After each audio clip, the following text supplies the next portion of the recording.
Panel हमारे साथ मौजूद है। एहसन बख्तावरी साहब, आपसे जानना चाहेंगे, जिस तरह हम ब्रेक से पहले बात कर रहे थे, सनतों को किन किन मसाइल का सामना रहा और क्या क्या हल है और क्या क्या तजावीज़ हैं, और साथ ही साथ आपका ये भी ओपिनियन जानना चाहेंगे कि दरामदात को काबू में रखने का फैसला कितना दुरुस्त था। सर, मैं ये समझता हूँ कि जिस तरह से हमारी जो एक्सपोर्ट ओरिएंटेड इंडस्ट्री है, जब तक उसको जो एनर्जी टैरिफ है उसको रिड्यूस नहीं किया जाएगा तो वो रीजनली कॉम्पिटिटिव नहीं रह सकेगी। अगर आप बांग्लादेश और बाकी ममालिक की एग्जांपल देखें, हमारे यहाँ 60 से 65 रुपए का इंडस्ट्रियल यूनिट है, वेरएज वहाँ पे 20 से 25 रुपए का इंडस्ट्रियल टैरिफ है। और उसके अलावा जो इंटरेस्ट रेट है पाकिस्तान में वो भी बहुत ज़्यादा है। और जब तक हम इन चीज़ों को रिड्यूस नहीं करेंगे तो हमारी इंडस्ट्री सही तरीके से आगे नहीं चल सकेगी। और मैं ये समझता हूँ कि इसके साथ साथ हमें बड़े जिसे कहते हैं ना, एक फाइनेंशियल इमरजेंसी लगाने की ज़रूरत है पाकिस्तान में, क्योंकि हमारे बजट का जो सबसे बड़ा मसला है, जो अभी हमने रीपेमेंट ऑफ लोन्स करनी है, और जब तक वो अब 9,700 अरब के करीब हमारी रीपेमेंट्स ऑफ लोन है, जब तक हम उसकी रीस्ट्रक्चरिंग और रीपेमेंट्स के ऊपर जो हमारे जितने भी वर्ल्ड बैंक है, एशियन डेवलपमेंट बैंक है, उनके साथ नेगोशिएट नहीं करेंगे, क्योंकि मैं ये समझता हूं कि पाकिस्तान की इकॉनमी 7,000 अरब से ज़्यादा का कर्जा वापस करने की कैपेसिटी नहीं रखती। इसके साथ साथ हमें आईपीपीज के साथ भी बैठना होगा और उनका एक पेपर सामने लेके आना होगा कि ये इन आईपीपीज के साथ हमारे कॉन्ट्रैक्ट कब तक के हैं और ये कॉन्ट्रैक्ट कब ख़त्म हो रहे हैं, ताकि हम अपने एनर्जी मिक्स को बेहतर कर कर जो हमारी इंडस्ट्रीज़ हैं उनको सस्ते रेट पे जब बिजली और गैस देंगे तो मैं समझता हूँ तब ही वो अपनी एक्सपोर्ट्स को बढ़ा सकेंगे।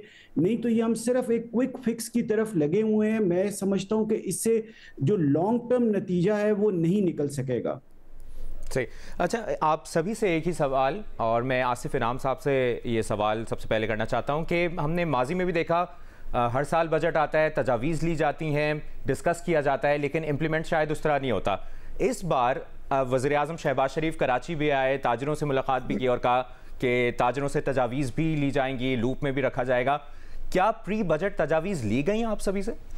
जनाब, बिल्कुल हमारी मीटिंग्स तो हुई हैं सारी, और 1-on-1 भी हुई हैं, इंटरेक्टिव तो हैं। देखिए, जैसे बिजली का मसला है वो उनको बिल्कुल पता है कि 9 सेंट से ऊपर नहीं वारा खा सकता, पर उसकी असल मसला आता है इम्प्लीमेंटेशन में ना, कि इम्प्लीमेंटेशन कितनी कैपेसिटी है और कितनी फिस्कल स्पेस है। दूसरा, जहाँ तक आईपीपी की हद तक है, आईपीपी तो बड़े आसानी से वाइंड अप हो सकते हैं।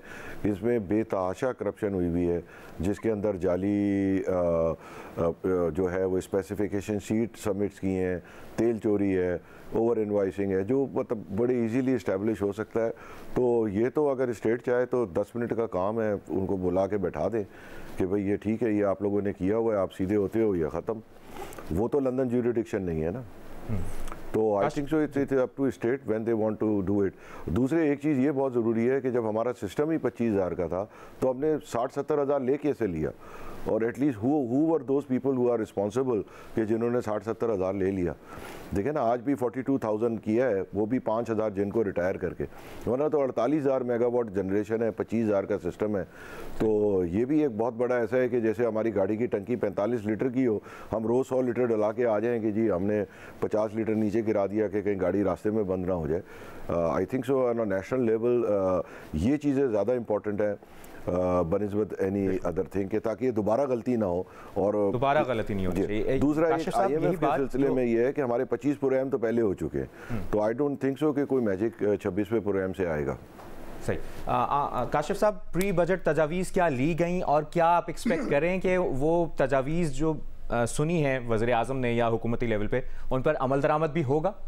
देखिए, तजावीज़ भी बिल्कुल हम हर साल की तरह तमाम चैम्बर्स, तमाम एसोसिएशंस देती हैं, हमने भी दी हैं। We are very grateful to the prime minister. उन्होंने एक दफ़ा बुलवा कर अपनी कैबिनेट के सामने हमसे ये सजेशंस भी ली हैं, लेकिन अब किस हद तक उस पर अमल होगा ये हमें नहीं पता। और देखें, ये बहुत ज़रूरी है कि ये अगर हमारे कंसिस्टेंसी और कंटिन्यूटी ऑफ पॉलिसीज़ नहीं होगा, और ये पहला साल है गवर्नमेंट का, हमने भी वहाँ जाकर यही बात की कि आपको ऐसी पॉलिसी दें जो अगले 5 साल चले, ताकि हमें भी ये पता हो कि लोकल इन्वेस्टर ने कहाँ जाना है। हम जो बार बार फॉरेन इन्वेस्टर की तरफ जा रहे हैं कि फॉरेन इन्वेस्टमेंट इस मुल्क के अंदर आए, तो जब तक आपका लोकल इन्वेस्टर महफूज नहीं होगा, वो अगर आपके मुल्क से पेमेंट बाहर लेके जाएगा तो फिर हम ये कैसे इंप्रेशन देंगे कि हमारे मुल्क के अंदर फॉरेन इन्वेस्टमेंट आनी चाहिए? तो ये बहुत ज़रूरी है कि जो भी पॉलिसी हो, और देखें क्लाइमेट चेंज की वजह से अगर हम ये चाह रहे हैं, हम ये चाहते हैं कि जी एग्रीकल्चर हमारी बैकबोन है, लेकिन क्लाइमेट चेंज की वजह से हम सबसे ज़्यादा अफेक्टी हैं।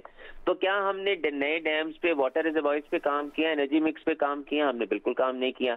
तो ये कुछ एक दिन में तो होगा भी नहीं, लेकिन जब तक स्टेक होल्डर्स के साथ आप नहीं बैठेंगे, हमारा जो सबसे बड़ा अलमिया है वो ये है कि हम पहले पॉलिसी को इम्प्लीमेंट करते हैं और उसके बाद हम स्टेक होल्डर से पूछते हैं कि बताएं ये पॉलिसी कैसी है, ये इम्प्लीमेंट होगी कि नहीं होगी। तो फिर तो जब हमारे हाथ से तीर निकल जाता है, हम उसके बाद पूछना शुरू कर देते हैं कि इसमें अब हम कैसे करेक्ट करें। यही बात काशिफ साहब, इफ्तिखार साहब से भी जानना चाहेंगे कि क्या डिसीजन पहले ले लिया जाता है और बाद में लूप में लिया जाता है स्टेक होल्डर्स को?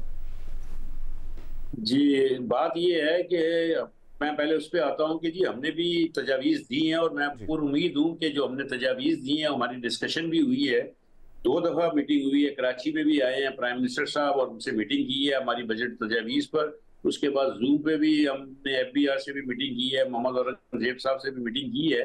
और हमने इस दफ़ा जो तजावीज़ दी हैं, हमने यही तजावीज़ दी हैं कि जो लीकेज और चोरी है और टैक्स नेट को बढ़ाएं, ये ना कि नए टैक्स को आप लगाएं। और हमें उम्मीद है कि जो जो हमने उनको निशानदेही की है, उन्होंने उसको पॉजिटिव लिया है और वो इस बात को समझते हैं कि हमें इन नए टैक्स की तरफ नहीं जाना चाहिए, हमें टैक्स नेट को बढ़ाना चाहिए, नंबर 1। नंबर 2, जो जहाँ पर लीकेज है और चोरी है, वहाँ पर उसको रोकेंगे तो हमारा ऑटोमेटिकली जो है वो हमारा जो है इंक्रीज होगा। स्मगलिंग को रोकने के लिए हमने बहुत जोर लगाया है कि जी जो स्मगलिंग प्रोन आइटम्स हैं उसकी ड्यूटीज को डाउन करें, ताकि एक्सचेकर्स जो है वो ज्यादा अमाउंट आए, उसके अंदर किटी के अंदर ज्यादा अमाउंट आए बनिस्बत के स्मगलिंग आइटम की ड्यूटी हायर ले जाती है, जिसकी वजह से स्मगलिंग बढ़ रही है। ये भी एक बहुत बड़ा नासूर है लीकेज का। तो इन तमाम चीजों, दूसरा एक बैरोक्रेसी है, बैरोक्रेसी के लिए भी हमने ये कहा है कि जी बैरोक्रेसी की एक्सपेंसेस को कम किया जाए, इनकी जो शाही खर्ची है वहां से स्टार्ट। सही। फवाद साहब, आपसे बात ये करना चाहेंगे कि ऊपर मुसल्लत ये हैं। बिल्कुल जी जी, इफ्तिखार साहब आपका पॉइंट आ गया यकीनन। और फवाद साहब से हम यही बात, इसी सिलसिले को आगे बढ़ाते हैं कि जिस तरह तमाम माहिरीन यही बात कर रहे हैं कि स्टेक होल्डर्स के साथ नहीं बैठा जाता और कहीं ना कहीं पहले डिसीजन ले लिया जाता है, बाद में लूप में लिया जाता है। एक तो ये, और जो तजावीज़ से मुतालिक बात हो रही है कि क्या आप लोगों को लूप में लिया गया? जी बिल्कुल, तजावीज़ ली गई हैं हर साल की तरह। इस बार भी सरहद चैम्बर ने अपनी बजट प्रपोजल सबमिट किए हैं वफाकी हुकूमत को। अब मुझे कोई उम्मीद तो नहीं लगती, जो शुनीद है कि उन तजावीज़ पे अमल होता नज़र नहीं आ रहा, लेकिन स्टिल भी होप फॉर द बेस्ट। बात असल में ये है कि जी हमारे मुल्क के कुछ नासूर हैं। सबसे पहले तो IPPs एक नासूर है, जिसके अंदर हमने पिछले साल 2200 अरब रुपया कैपेसिटी टैक्स में दिया है, जो बिजली ना कभी बनी ना बनी थी। आइंदा हम देंगे 2.8 ट्रिलियन रुपीस इस साल में, जो बिजली ना बनी है ना बनेगी। फॉरेंसिक ऑडिट होना चाहिए। मिस स्टेटमेंट किया है, पाकिस्तान को चीट किया गया IPPs ने। मैं ये समझता हूं कि इनके खिलाफ सेनेट ऑफ पाकिस्तान में सेनेटर नोमान वजीर की मुरतब करदा रिपोर्ट पड़ी हुई है, उसको खोला जाए। और अगर किसी ने पाकिस्तान के साथ धोखा किया है तो उसको कैफर किरदार तक पहुंचाना चाहिए और कौम की जान वंस एंड फॉर ऑल इस नासूर से छुड़ानी चाहिए। दूसरी बात ये है कि साहब, जो बात फवाद इसाक साहब भी कर रहे हैं, आपको लगता है कि फॉरेंसिक ऑडिट होना चाहिए तमाम तर मामलात का, और साथ ही साथ वही बात कि तजावीज़ अगर ली जाती हैं तो उन पर अमल दरामद कितना ज़रूरी है और क्या होगा, आप क्या एक्सपेक्ट कर रहे हैं? सर, हमारे से तो इस दफ़ा बजट सजेशंस लिए गए थे और हमने प्राइम मिनिस्टर ऑफ पाकिस्तान के साथ भी हमारी मुलाकात हुई। उसमें हमने जो भी हमारे बजट के प्रपोजल्स थे वो हमने उनको बताए, और सबसे मेन प्रपोजल यही था कि जो टैक्स बेस है उसको ब्रॉडन किया जाए। जिस तरह से अभी आया है सर्वे में कि 45 लाख टैक्स पेयर्स हैं पाकिस्तान में, तो क्या FBR ने इसके ऊपर कोई टारगेट रखा है कि अगले एक साल में हमने उनको 2 मिलियन या 3 मिलियन का उसमें इजाफा कर? अदरवाइज ये समझता हूं कि ये जो हम टैक्स टारगेट्स रख रहे हैं इनका कोई फायदा नहीं है जब तक हम अपने जो टैक्स बेस है उसको ब्रॉडन नहीं करेंगे।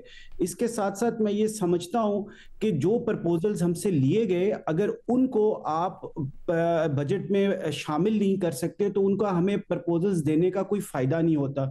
सारे चैम्बर्स में और तमाम एसोसिएशंस ने दिए, और प्राइम मिनिस्टर साहब ने वहां पे कैबिनेट मीटिंग में हमारे सामने बहुत सारी हमें एश्योरिटीज दी हैं कि इस दफा जो भी आप लोगों ने प्रपोजल्स दिए हैं उनके ऊपर जो है गवर्नमेंट जरूर कुछ ना कुछ करेगी।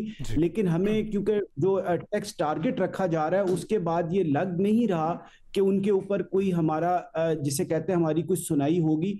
तो मैं ये समझता हूं कि तमाम स्टेक होल्डर्स की मुशावरत से बजट बनना चाहिए था, लेकिन चले अब बजट बन गया है और हमने ये अश्योर करना है कि हम ये उम्मीद करते हैं कि जो तजावीज़ ली गई उन पर अमल दरामद किया जाए और स्टेक होल्डर्स के साथ बैठा जाए, डिस्कस किया जाए और एट द एंड आम आदमी को फ़ायदा हो, मुल्क का फ़ायदा हो। बहुत बहुत शुक्रिया आपका। चेयरमैन एप्टमा आसिफ इनाम साहब हमारे साथ मौजूद थे, सदर LCCI काशिफ अनवर साहब मौजूद थे, कराची चैम्बर के सदर इफ्तिखार अहमद साहब आप भी हमारे साथ मौजूद थे, सरहद चैम्बर ऑफ कॉमर्स के सदर फवाद इसहाक साहब हमारे साथ मौजूद थे और इस्लामाबाद चैम्बर के सदर एहसन बख्तावरी साहब भी हमारे साथ मौजूद थे। बहुत बहुत शुक्रिया आपके वक्त के लिए।